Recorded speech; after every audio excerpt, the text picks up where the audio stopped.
my, probably I'll give you a two-step, let's take a two-step back in, understanding, how we look at, the supply chain, right? Or how did I perceive about pharma supply chain earlier, right? Uh, you know, when I did my primary research, right, before starting Pharmarack, uh, the whole power lied, in the center of the supply chain. Okay, when we talk about the 90s and 2000, asking the old guys, right, who are probably not there in the market now in distribution business or probably sold off. The surprising part, what they said that when pharma companies approached them, there were a handful of distributors, right, and on site they would get 60 to 75 days of working capital. Okay, and they were like, okay, no problem, sir, नया product launch किया आप 90 दिन के बाद दे देना पैसे. These kind of conversation used to have, right? And they used to think that they were so addicted to the power, he said, is because long margins are good, the schemes are good, okay, we are enjoying. And the beauty was that all the hard work probably is done by the company, right? Or doctor prescribes the product, right? And the retailer still has to come to take the medicine from distributor. They said that that's the level of attitude that we had, and I'm talking about guys who are still there. That we never thought that the market would change such drastically. Where we were so powerful in those days, right? Flushed with capital, and there is no problem. Retailers to come to our door. Medical retailers, I'm talking about in the, Bombay, Pune as well, right? There used to be a queue of retailers standing in Dawa Bazaar, for procure medicine. And forget about cash discount, he said. Right? People used to come to our doorstep. And fast forward, he says, like a decade or 2 decades from now, and see what's happening. And I see that most of the people also start blaming the new age startups. Okay, you guys have done something, but I think it's a natural evolution for any human aspect of any business, right? That's a very natural evolution, right? And that's where it's I don't think so that anything that's so that's my first reading of supply chain, right? How the power have moved from always at the distributors level. Now it's gone to the retail.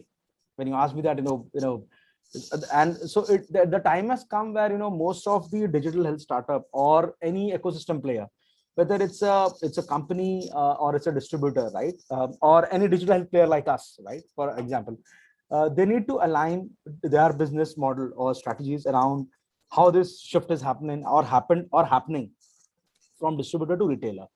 And sooner it's happening, I think, like like the pager, we directly move into the smartphone, right? Hardly people use the pager, right? It's from the telephone line you jump to the mobile phone, but there was a pager technology in between. Similarly, I see that you're going to skip retail also. The way I look at it, that from distributor power, people are focusing on retail. I think we may skip retail fast and go to the consumer. Okay, so I think any ecosystem player needs to align, whether it's a principal companies or any you see a lot of companies also evolving their business model, right? Entering into hospital business or diagnostic business, right? So, and I think people are conversant about that fact. So that's where I feel a lot of opportunity also lies. Firstly, it was a very it was like a GST moment for us. Okay, the demonetization moment. And the GST, that was the exact moment for Pharmarack, okay, and a lot of learnings there, right? And I'll tell you, those learnings were also misleading for myself for the first 2 quarters, because then you feel that this is the new normal, but then market again awakens you, this is not the new normal, okay? So things have again changed back to certain things. So first reading was, I'll tell you, very key number that we tracked, okay? In the first quarter, in the last quarter, sorry, the first quarter of the calendar year, if you look at it, but the financial year, the last quarter of the 1920, basically, right? The Jan, Feb, March, then the May, I think we entered March onwards, we started facing this curfew and all, right? I'll tell you, we started seeing trends on our transaction platform where suddenly when there was 20% bounce order happened. What a bounce order for us means that when a person is trying to procure, let's say, 100 units of something and he gets serviced only for 80-90 of it, right? So that 10-20% is a bounce order. Or let's say I want to order 10 line items, but I'm only serviced for 7-8 line items, right? That's again. Now, you won't believe that I saw the trend within like 30 days to 60 days from 20% to 80%. Within a span of, and when we used to go to certain companies, they used to laugh at us. There's something wrong with you guys, right? How can it's possible, right? But I think the part was the supply in the inventory was stuck at the distributor level, right? Because usually company track the distributor level, right? They don't track what's happening between distributor and retailer, right? And so it always a laggard. This thought is always a laggard for you, because when I come to you as a company, say, no, I think everything is fine. What you're talking about? Maybe coffee has come, but I think it's all fine. Somewhere in the first quarter of the next financial year, we saw all the companies coming back and I say, oh, listen, there is something wrong now, we understand, because suddenly they see order drop happening in the next 2 quarters, right? And surprisingly, a lot of learnings were there, that how fulfillment business runs in COVID times, right? Because we started doing something. So what to summarize to summarize my answer to your question is, I think COVID helped a lot of people understand that why digitization of their own ecosystem is important, why adapting technology is important, right? And on the other side, there were people who were pushing digital technology, but people are not adopting it. So this gives them an opportunity to push it down them. Okay, let's do it, right? And that's where a lot of companies I saw got very efficient. I have personally seen a lot of companies getting very efficient, probably saved a good basis point also in terms of efficiency, right? So I think these two things has happened, but it also created another storm.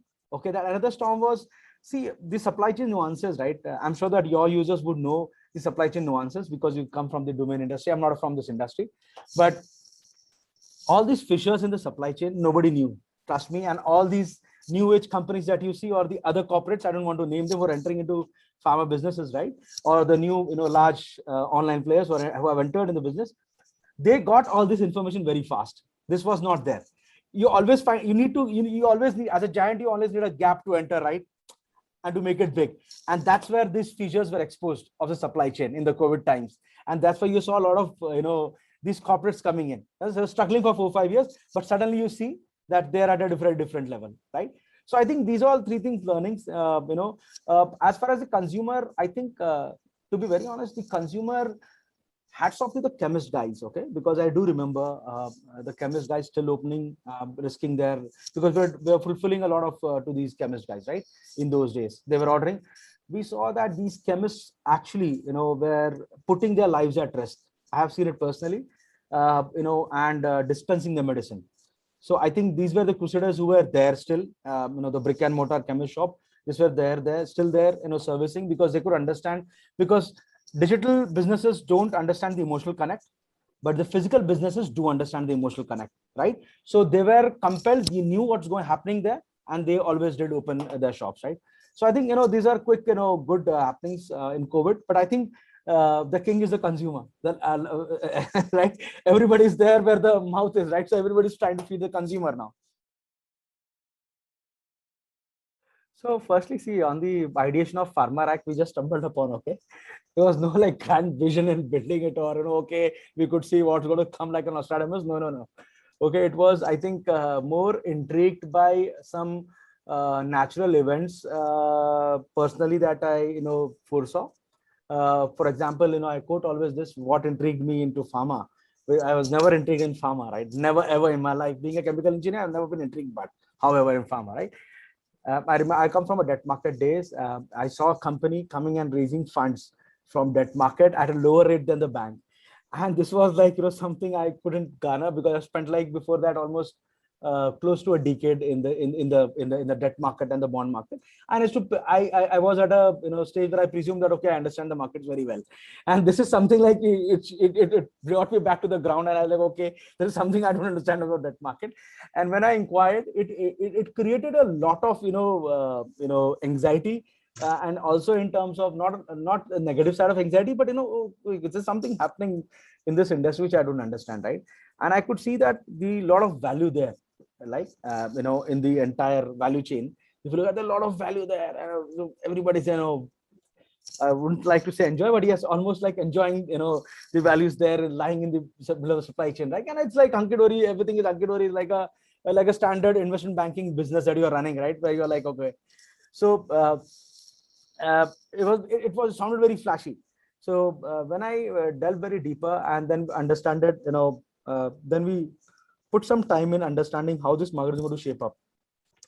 So I came across a lot of the pricing authorities there, and how the regulator moves and all, right, and what's happened in the US Europe market, and how India contextually would move. That gave us a understanding, fair bit of understanding, that there's a lot of opportunity that can be built. Whenever the gradual shift of the market happens towards the optimization, right, and whenever any things get organized, right, fragmented market gets organized, there's a because a lot of information asymmetry in the market, when there will definitely come a time when this all gets going to get organized, and maybe there are people who wanted to get organized, right? So that's their opportunity there. And there are certain basic concepts which nuances. I'll tell you what intrigued us is as a thumb rule, any distributor has to need a salesman to cover 10 shops. Okay, I remember those, and because you have to come back to the afternoon, right? And I said, like, so it's very funny, because that's the reason you find a lot of distributors also, right? Is because it's very easy, right? You just have a salesman and okay, service of 10 shops, and it is my market, right? So you always see distributors locally, some guys very strong with 200, 300, 500 stores at the most. Beyond that, you will not find any large distributors say who can thump his chest and say, okay, 5,000 retailers are, they source 50% from me. I don't think so. There is still that world exists. Okay, so these all intrigued me, that how can we bring efficiency, and that's how we started. We thought about it, that there are like close to I think in those days we saw that close to 4.9 lakh or 5 lakh SKUs in the market. Okay, roughly around 3,000 companies or more, right? But there's a long tail. After 100 there's a long tail, as we all know, right? The complexity of SKUs, if you look at more at a city wise, right? For example, if you are a medical shop and if you want to be sure that you have all the inventory to fulfill 100% of the demand that comes to your counter, you need to have 17,000 SKUs in Mumbai, 12,000 SKUs in Pune, I think roughly around 15,000 in Ahmedabad. Okay, now roughly if you look at it, you'll see that there are certain pharma market which are of the same size, but one city needs more SKU and the other city needs less SKU. Now very intriguing, right? And if you look at it from a strategy perspective, okay, what's happening? The market size is same, but I need to have more SKUs in here and versus this, right? Right. So it's also got to do with the culture of that city, and the manufacturers more than them. It's easier to have more manufacturers coming in that city, right? So these all intrigued us, and we decided that the only way to solve this, the retail problem or distribution problem, is to have something, transactions happening between them on, more like a live commerce, like a stock exchange, right? And that's how we built Pharmarack. So that's the story behind, what was the angle of, making Pharmarack. And if you like you said, I think your question was, how do we compare it with e-pharmacy model or other digital healthcare platforms, right? So the e-pharmacies are,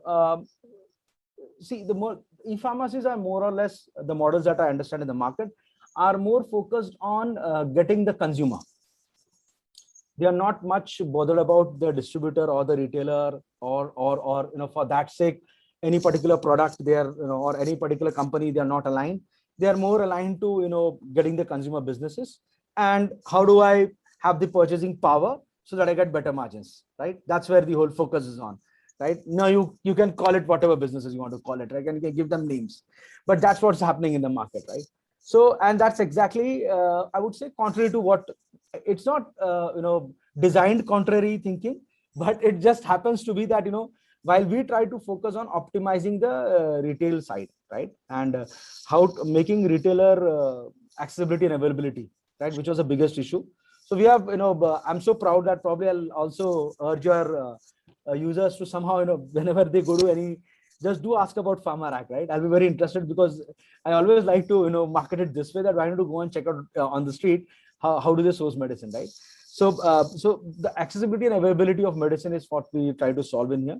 And I think we'll, as a futuristic business, we'll continue to enable the retailer, bring him more optimization, support him more through digital technologies, whether it is through working capital, digital financing, or, how can he go closer to the consumer? How can he fulfill better to the consumer?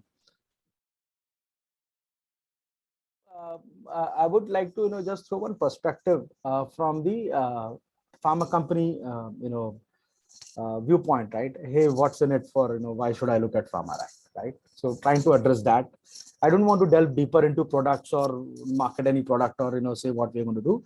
But if you look at it, any FMCG business, right? Or any consumer side businesses, right? Who are the influencers for your sales at the end of the day, right? Uh, I think it's time that we do recognize that the chemists and retail shops are definitely the influencers, right? But have they got their, uh, share of, mind, right? Or the share of thought that we should be giving it to them? I'm not sure about it, right? And I'm being honest with you. I'm not sure about it that has gone there.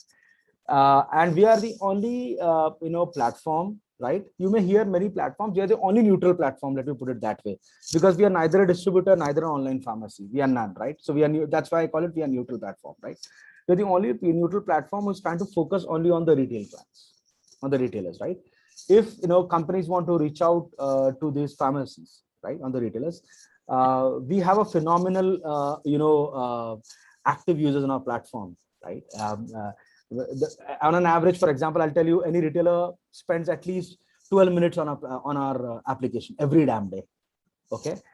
Some surprising numbers to you, like, apart from 3 to 5 in the morning, our platform always gets transactions, right from 6 o'clock in the morning to 3 o'clock, right?